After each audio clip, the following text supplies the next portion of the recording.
할렐루야.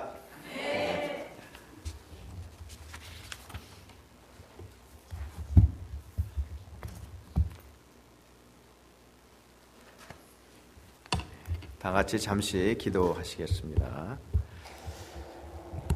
거룩하시고 자비로우신 아버지 하나님, 주님의 은혜 감사합니다.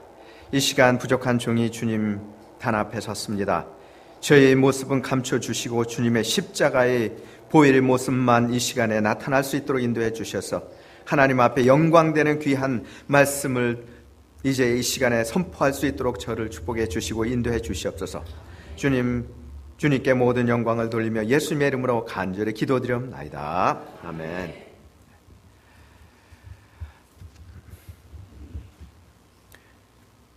오늘 말씀의 제목은 행복과 불행의 삶이라는 제목을 통해서 은혜를 나누도록 하겠습니다. 여러분들이 잘 아는 오늘 말씀은 부자와 나사로의 이야기입니다. 제가 이 말씀을 택한 이유는 이제 곧 고난주와 부활주가 다가오게 됩니다. 예수님께서 왜 십자가에서 그 힘든, 어려운, 고통스러운 고난을 받으시면서 돌아가셨는지, 그리고 왜 부활하셨는지 저희들이 다시 한번 생각을 하고 우리가 영적으로 깨어 있어서 모두가 다 천국으로 들어가기를 간절히 바라는 마음에서 제가 이 말씀을 준비했습니다.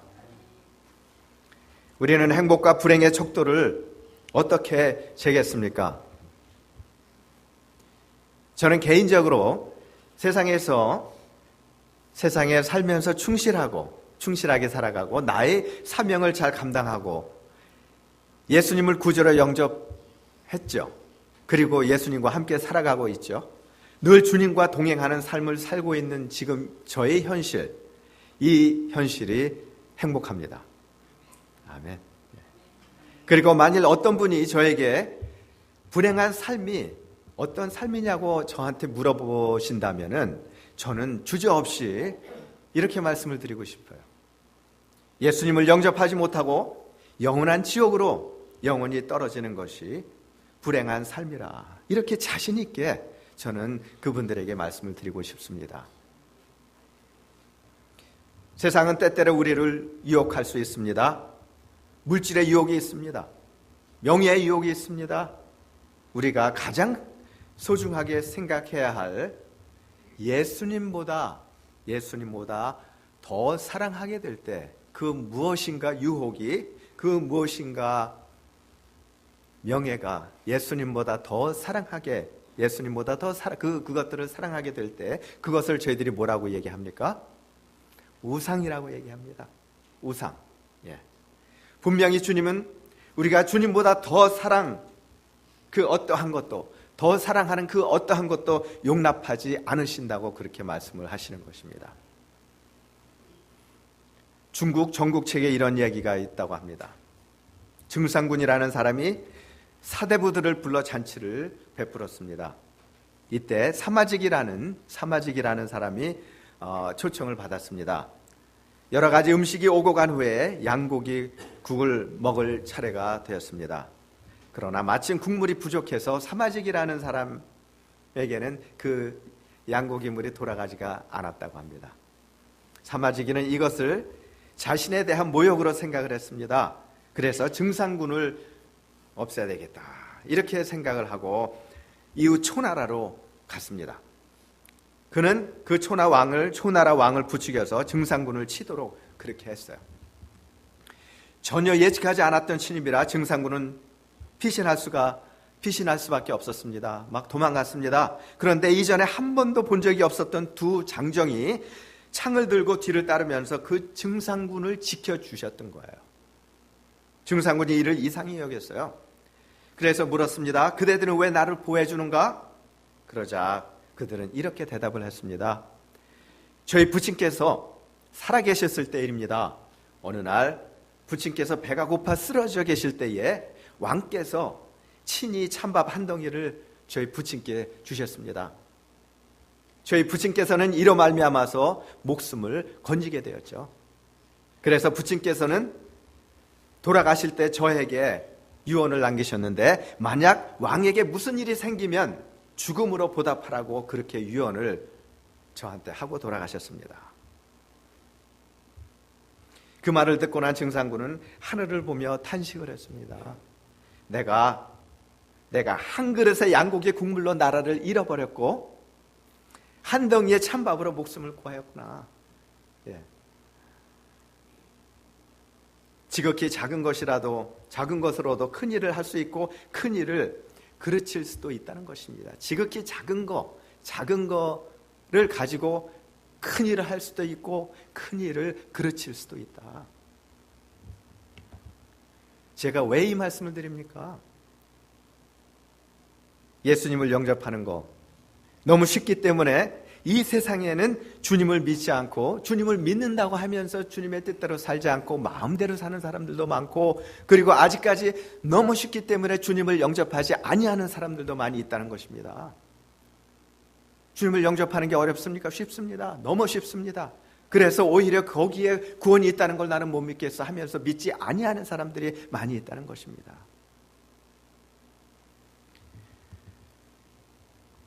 한순간에 주님의 영접이 없었기 때문에 때로는 어느 영혼은 구원을 받지 못할 수도 있단 말입니다. 사도신경을 보면 주님께서 지옥에 가셔서 우리의 죄값을 치르셨다는 말씀이 나옵니다. He descended into hell. 사도신경에 보시면 지옥에 가셨었다. 성경에는 많은 부분들이 지옥에 관한 언급들이 나옵니다. 지옥은 실제로 존재하는 곳입니다. 이곳에서 우리들을 구원하시고자 예수님께서는 우리 죄를 위해서 십자가에서 그 험한 고통을 치르시고, 그리고 육신으로만 십자가에서 돌아가신 것이 아니라 고통을 치르신 것이 아니라 영적으로 지옥에까지 가셔서 그 고통을 다 치르셨다는 걸 여러분들 믿으셔야 됩니다. 아멘. 이제 본문의 부자와 나사로를 통해서 왜 부자는 음부에 가게 되었나, 이것을 저희들이 알아보고 행여나 저희들의 삶 속에서 이러한 삶이 조금이라도 있지는 않나 하는 그래서 저희들이 온전히 저희들의 영과 육이 하나가 되어서 주님만을 섬기는 귀한 시간이 되기를 바랍니다. 첫째로 영적인 무관심의 삶을 살았습니다. 영적인 무관심의 삶을 그는 부자는 살았기 때문에 지옥으로 갔습니다. 16장 19절을 보니까 한 부자가 있어 자색 옷과 고운 베옷을 입고 날마다 호화로이 연락을 하는데, 날마다 했다. 호화로이 연락을 했다 그랬습니다. 육신적으로는 이렇게 즐기는 사람이 자기 영혼을 위해서 얼마나 관심을 갖고 영혼을 위해서 살아가겠습니까? 어느 전도지에 이러한 글씨가 쓰여 있었다고 합니다. 지옥을 가기 위해서 내가 무엇을 해야 되는가? 이러한 제목이 전도지에 쓰여 있었습니다. 그리고 그 뒷면에는 뭐라고 답이 돼 있었냐면 아무것도 없다. 아무것도 없다. 지옥을 가기 위해서는 아무것도 할 것이 없고 가만히 있으면 자동으로 간다는 얘기입니다. 예수님을 믿기로 한 결단이 없이, 죄에서 돌이켜 하나님께로 오는 사건이 없이 가만히 무관심 속에서 산다면 그 영혼은 자연히 지옥으로 떨어진다는 얘기입니다. 영적 무관심의 뜻은 곧 나의 영혼이 구원받든지 못 받든지 나에게는 중요하지 않다. 그러한 뜻과도 동일하게 됩니다. 만일 우리 영혼이 관심이 있다면 그 관심을 주님 앞에 보여드리고 주님의 뜻을 위해서, 주님의 뜻을 이루기 위해서 열심히 우리는 우리의 삶을 살아가야 되는 거 아닙니까? 현대에는요, 다른 종교들을 포함해서 지옥에 관한 교리를 아예 무시하고 그리고 없다고 하는 그러한 교단도 있고 교리도 있고 그러한 교회들도 있습니다. 그리고 신학자들도 점점 많아지고 있어요. 제가 구세군 신학에 있을 때 이러한 것들을 이제 저희들이 조사한 적도 있었습니다. 영어로 얘기하면은 이게 공공연하게 이단적인 요소가 아니라 공공연하게 신학교에서 신학생들을 가르치는, 저희 구세군에서는 그런 거 안 가르칩니다. 제가 확실하게 말씀을 드립니다. 아멘. 구세군은 아니에요. 근데 다른 좀 자유주의 교단에서 이러한 것들을 가르치는 거예요. 그게 영어로 얘기하면은 inhalation view라고요. 그리고 그거를 이제 영혼, 한국말로 번역을 하면은 영혼 멸절설, 이걸 정식 신학교에서 공공연하게 가르친다는 얘기입니다. 이제 예수님을 믿지 아니하는 영혼들은 그냥 없어져 버린다는 거예요. 완전히 없어져 버린다는 겁니다. 안식일 교회가 이걸 믿습니다. 여호와의 증인 교리가 이걸 또 지옥이 없다는 것을 믿습니다.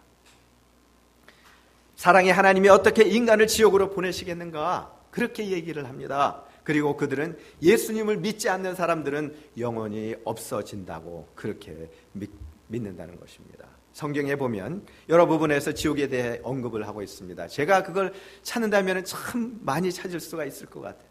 그러나 두 가지만 제가 말씀을 드립니다. 마태복음 5장 22절의 말씀, 나는 너에게 이르노니 형제에게 노하는 자마다 심판을 받게 되고 형제를 대하여 나가라 하는 자는 공회에 잡히게 되고 미련한 놈이라 하는 자는 지옥불에 들어가게 되리라.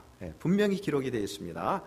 그 다음에 마태복음 5장 29절의 말씀에 보면은 만일 내 오른 눈이 너로 실족게 하거든 빼어버려라. 내 백체 중 하나가 없어지고 온 몸이 지옥에 던지우지 않는 것이 유익하다. 그렇게 분명히 기록이 되어 있습니다. 어느 군목이 전쟁에 나가기 직전에 병사들을 앞에 놓고 어쩌면 그 시간이 그들의 마지막, 만일에 전쟁이 일어나거나 어떠한 일을 당해서 무슨 일이 일어난다면 그 시간이 마지막 시간이 될는지 그 삶의 마지막이 될는지 모르기 때문에 심각한 생각으로 천국과 지옥에 대해서 설교를 했습니다. 그리고 예수님을 믿음으로 구원받는 것을 증거를 했습니다. 그는 사람들이 얘기하기를 무식한 목사라고 그렇게 얘기를 합니다. 그러나 그 목사님은 진실이 그 마음에 정말 꽉 찬 그러한 사람이었습니다. 이제 그 설교를 듣던 대위 한 사람이 목사님을 놀리기 시작했습니다. 대단히 지성적인 대위가 무식한 목사님을 향해서 뭐라 그랬냐면은, 그러면 그 지옥불에서 우리는 불고기가 되겠네요. 이러한 질문을 했습니다. 그러자 이 목사님이, 대위님, 그 문제에 관해서는 그렇게 염려할 필요가 없습니다. 대위님이 직접 체험을 하실 거니까요. 직접 본인이 체험할 거니까 염려할 거 없습니다. 그런 얘기를 했어요. 저는요, 차라리 무식한 사관이 되기를 원합니다. 지옥을 믿고 주님께서 원하시는 그 삶을 사는 무식한 사관이 되는 것을 원하지, 자유신학에서, 지금 신학에서 이날리에이션 뷰를 믿는다, 믿지 않는다, 그거 가지고 창론하고 싶질 않아요. 그거 가지고 그 사람들하고 정말 말 가지고 그렇게 서로 옥신각신하고 싶지 않습니다. 여러분들 무엇을 믿으시겠습니까? 분명히 살아계신 주님을 믿으셔야 됩니다. 그리고 주님께서 말씀하시는 거는 다 믿으셔야 됩니다. 골라가지고 필요한 것만 믿는 것이 아니라 다 믿으셔서 분명히 그렇게 된다는 걸 여러분들 아시는 여러분들 되시기를 주의 이름으로 축원드립니다. 두 번째, 자신이 주인인 것으로 착각하고 사는 사람들입니다. 자신이 주인인 것으로 착각하며 사는 사람, 그게 이 부자와 같은 그러한 사람들이었습니다. 부자가 지옥에 간 것은 그가 부자였기 때문에 그곳에 간 것이 아닙니다. 부유한 것 그 자체가 죄악은 아니라는 것입니다. 이 부자는 그 부유함 때문에 영적인 무관심의 죄를 범하였습니다. 부 때문에 영적인 무관심의 죄를 범했다는 것입니다. 이 영적인 무관심은 그 다음 단계인 자신이 주인인 것으로 착각을 하게 되는 단계로 변하게 되는 거죠. 이 부자는 아마도 이렇게 하나님 앞에 호소하였을 것입니다. 하나님, 저는 그렇게 나쁜 사람이 아닙니다. 보세요, 적어도 저는 나사로를 우리 집에서 추방하지 않았습니다. 저는 아무 부도덕한 행위도 하지 않았습니다. 저는 간음도 하지 않았습니다. 제가 무엇을 잘못했습니까? 무엇이 제가 이곳에 온 이유가 됩니까? 너무나도 불공평합니다. 부자가 지옥에 간 이유는 그가 하나님께서 주신 재물을 갖고 뭡니까? 2번씩이나 강조를 했습니다. 매일 잔치를 베풀며 호화롭게 육신의 즐거움을 위해서 살았다는 것입니다. 매일매일 잔치를 베풀고 육신을 위해서 살았다. 이 부자는 하나님에 대해서 동네 유지들이 자기를 알아주는 정도로 하나님도 자신을 알아주리라고 그렇게 생각을 했을지 모릅니다. 우리 신앙생활에서 주님께서 어떠한 신앙생활을 하길 원하십니까? 주님께서 원하시는 신앙생활은 우리가 다른 사람들에게 얘기하는, 다른 사람들에게 알리는 그 예수 그리스도, 그리고 우리가 믿고 있는 예수 그리스도, 우리가 알고 있는 예수 그리스도, 그 예수님께서 우리에게 어떠한 삶을 살기를 원하는지 우리는 다 알고 있습니다. 그러나 우리가 정말 그 삶을 살고 있는지, 우리의 삶에서 그러한 삶을 살고 있는지 아니면 형식적인 삶인지, 이것을 저희들이 되돌아봐야 되겠다는 것입니다. 그대로 살아야죠. 주님께서 원하시는 대로 살아야죠. 그게 믿음이지, 말한 대로만 말만 이렇게 얘기하고 그리고 삶에서는 그렇게 살지 아니하는 그러한 삶이 진정한 삶입니까? 우리는 하나님께서 무엇을 우리의 삶을 통해서 원하는지 매 순간순간 다시금 그러한 것들을 되돌아보고, 주님께서 나에게 원하시는 삶, 가정에서 원하시는 삶, 교회에서 원하시는 삶, 직장에서 원하시는 삶, 사업에서 원하시는 삶이 무엇인가를 깨닫고 그인가를 깨닫고 조금씩 변해갈 때 주님께서는 기뻐하시는 것입니다. 아마 이 부자는 아마도 정기적으로 제사장들을 불러서 예배를 보았을지도 모릅니다. 이것도 형식적입니다. 물론 예배를 진정으로 하나님 앞에 드리는 것은 형식이 아니겠죠. 그건 진심을 드리는 거겠지만은 이제 나의 삶에서, 우리의 삶에서 하나님께서 원하시는 삶을 살지 못하고 예배만 드린다고 그것이 진정한 예배입니까? 형식적인 것이 되겠죠. 누가 이 돈을 허락했습니까? 누가 축복을 근원이십니까? 만일 이 사람이 하나님을 사랑했다면, 하나님을 진정으로 사랑했다면, 하나님의 마음을 이해하려고 노력을 했다면 매일 이러한 생활을 하지 않았을 것입니다. 그것도 매일매일 2번씩이나 계속해서 그 삶이 돈이 있을 때까지는 나는 계속 즐기리라, 이러한 마음을 갖고 살았던 거예요. 우리는 뭡니까? 저는 이 말을 참 좋아해요. 우리는 주님의 매니저다. 매니저다. 주님께서 나에게 허락하신 것은 내 것이 아니고, 내 생명도 그렇고 내 모든 것들이 내 것이 아니고 주님께서 나에게 잠시 매니저하라고 빌려주신 것이다. 주님께서는 우리에게 잠시 우리가 가지고 있는 것들을 맡기시는 것입니다. 구원에 관한 지식은 간단합니다. 우리 자신이 죄인이라는 것을 우리가 깨닫고, 하나님 아버지께서 우리를 사랑하셔서 그 독생자 예수 그리스도를 보내시고, 그 예수 그리스도를 십자가에서 못 박혀 우리들 때문에, 우리 죄 때문에 못 박히셔서 예수님께서 대신 십자가에서 우리 대신 돌아가시고, 그리고 그 예수님을 믿는 이 모든 사람들은 다 구원을 얻는 것이다. 이 복음을 우리가 머리나 입으로 받아들이고 믿는다면 우리는 변할 수가 없습니다. 우리의 삶과 생활 가운데 이 믿음이 직접 나타나야 된다는 것입니다. 아멘. 즉 그리스도인의 열매가 우리 가운데 열려야 된다는 그러한 말씀입니다. 오늘날 경제가 부유해지고 종교적인 자유가 보장이 되어 있기 때문에 기독교는 때로는 타락의 길을 걸어가는 때도 있습니다.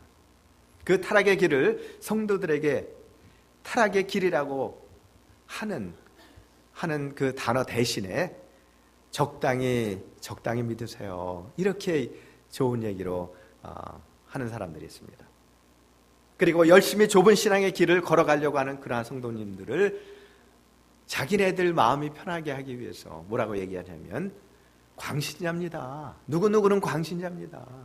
좀 지나친 것 같아요 하면서 때로는 우리가 손가락질을 합니다.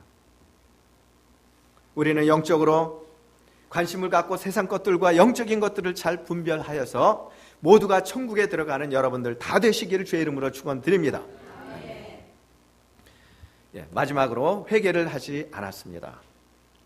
이 부자는 회개를 하지 않았습니다. 16장 30절에 그렇게 기록이 되었습니다. 가로되 그렇지 아니하니이다. 아버지 아브라함이여, 만일 죽은 자에게서 저희가 가는 자가 있으면 회개하리이다. 본인이 회개하지 못했기 때문에 누가 얘기를 해주면 그들이 회개하기 하리이다. 이 부자는 자기가 누리고 있는 삶의 죽음이라는 피련이 결코 오지 않을 것으로 생각을 하며 살았는지 매일 아름다운 옷을 입고 잔치를 하며 살았다고 기록이 되어 있죠. 그러나 그의 삶 가운데 하나님 앞에 회개하며 신실하게 신앙생활을 했다는 그러한 기록은 우리가 눈을 씻고 찾아보려고 해도 찾아볼 수가 없어요. 부자는 자기가 회개하지 않아서 그곳에 갔다는 사실을 뼈저리게 느꼈다는 것입니다. 회개라는 뜻이, 원어의 뜻을 보면은 방향 전환을 의미하는 거예요. 우리는 우리 생활 속에 하나님을 향한 방향 전환이 필요한데 그 방향 전환이 이 부자에게 있었습니까? 없었죠. 마르틴 루터는 내가 뭐라고 얘기하냐면, 내가 천국에 도달하는 그날 나는 천국문에서 하나의 현판을 볼 수 있을 것이다. 사인을 볼 수 있을 것이라 그랬습니다. 그 현판에는 오직 회개한 자, 천국에 들어가는 분들은 다 회개하지 아니한 그 사람들은 들어갈 수가 없어요. 예수님께서 십자가에서 왜 돌아가셨습니까? 우리 죄 때문에 돌아가신 거죠. 예수님이 돌아가시지 않았다면 우리가 회개할 수가 없습니다. 누가 그 죄를 용서를 해주시겠어요? 그러나 예수님께서 너희들의 죄 때문에 내가 십자가에서 이렇게 죽는다. 내가 너희들 죄를 다 용서를 했다. 누구든지 내 이름으로 너희들의 모든 죄들을 다 회개해라. 그리하면 용서해 주리라. 아멘. 즉 회개 없는 삶은 아무리 다른 사람 보기에 거룩하게 보일지라도 하나님께서 인정하지 아니하시는 그러한 삶이기 때문에 그들은 구원을 받지 못합니다. 1세기의 어떤 랍비 이야기입니다. 이 랍비는 제자들에게 늘 이러한 얘기를 강조했다고 합니다. 죽기 하루 전에 회개하라. 죽기 하루 전에 회개하라. 스승의 외침에 제자들이 물었습니다. 그러나 선생님, 이 세상에서 누가 자신의 사망일을 알겠습니까? 지금 죽을 수도, 내일 죽을 수도, 그리고 1년 후에 죽을 수도 있지 않습니까? 그래도 랍비는 한결같이 이렇게 얘기했답니다. 죽기 하루 전에 회개하라. 이 말에는 두 가지 의미가 있습니다. 첫 번째는 당장 회개하라는 그러한 뜻이 담겨져 있습니다. 두 번째는 내일 죽을 수도 있으니까 최후 의식을 갖고 가치 있게 삶을 살라는 그러한 뜻입니다. 우리는 모르니까 지금 현재 우리 마음을 되돌아볼 때 하나님 앞에 조금 더 부족함이 없는 회개하는 삶을 늘 살아야 되고, 후회 없는 삶을 살기 위해서 내가 하나님의 뜻을 성취하기 위해서 정말 노력을 하라, 이제 그 말씀을 하고 있는 것입니다. 늘 우리는 종말의식을 갖고 하나님 앞에서 늘 회개하며 살아가는 우리가 돼야 되겠습니다. 독일에 관련된 한 가지 이야기가 있습니다. 베를린이 분단되어 가지고 동독은 공산치하에 있었습니다. 서독은 자유진영이 되었을 때의 일입니다. 일단의 동베를린 사람들이 한 트럭에 쓰레기 더미를 서베를린 지역으로 쏟아 부었습니다. 서베를린 사람들은 쓰레기를 주워 모아 트럭에 실어 다시 동쪽으로 내버릴까도 생각을 했었는데, 그러나 그들은 그런 식으로 일을 처리하지 않기로 했습니다. 오히려 덤프트럭 한 대에 통조림과 또 부패하지 않는 그러한 신앙을 채워서 동독으로 가서 그것을 산뜻하게 쌓고 포장을 한 후에 표지판을 하나 세웠다고 합니다. 사람은 각자 자기 속에 있는 것을 준다. 사람은 각자 자기 속에 있는 것을 준다. 우리 속에 무엇을 가지고 계십니까? 회개하는 심령이 될 때, 하나님 앞에 회개하는 심령이 될 때 우리는 늘 회개하는 마음을 가지고 있는 거예요. 그러면 다른 사람을 용서할 수 있는 마음이 저절로 생깁니다. 그리고 그 사람에게 회개하세요. 우리가 주님 앞으로 갈 날이 얼마 안 남았습니다. 누구든지 다 이 세상을 떠나는 거니까요. 오늘 지나면 하루가 점점 적어지는 거 아닙니까? 우리가 회개의 생활을 자주 할 때, 그러한 삶을 살 때 우리 속에 주님의 사랑과 은혜가 늘 풍성하고, 그리고 이제 주님의 은총이 함께 하시기 때문에 늘 얼굴에 웃음이 있고 그리고 우리의 생활이 힘이 납니다. 그러나 회개가 없는 신앙생활을 할 때 무엇이 있습니까? 더러운 죄성이 우리 마음속에 있습니다. 우리의 마음에선 나와서 우리를 괴롭힐 뿐만 아니라 다른 사람들도 괴롭히는 것들이 무엇입니까? 죄성이죠. 그대로 사람은 있는 것들이 표현이 되니까 어떤 쪽을 택하시겠습니까? 회개하고 하나님의 은혜, 하나님의 좋은 것들을 남들에게 베푸는 그러한 축복 받으시기를 주의 이름으로 축원드립니다. 세 친구를 지닌 사람이 있었습니다. 그런데 그는 두 친구에게 많은 관심과 사랑을 쏟는 반면에 나머지 한 친구에게는 그다지 애정을 쏟지 못했습니다.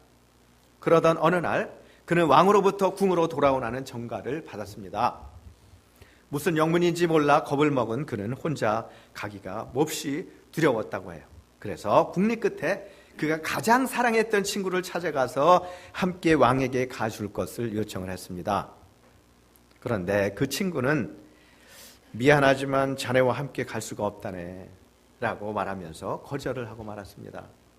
그는 그 다음으로 사랑했던 친구를 또 찾아갑니다. 그 친구는 이렇게 말을 했습니다. 내가 국문까지만 자네하고 동반해 주겠네. 하지만 그 이상은 갈 수가 없어.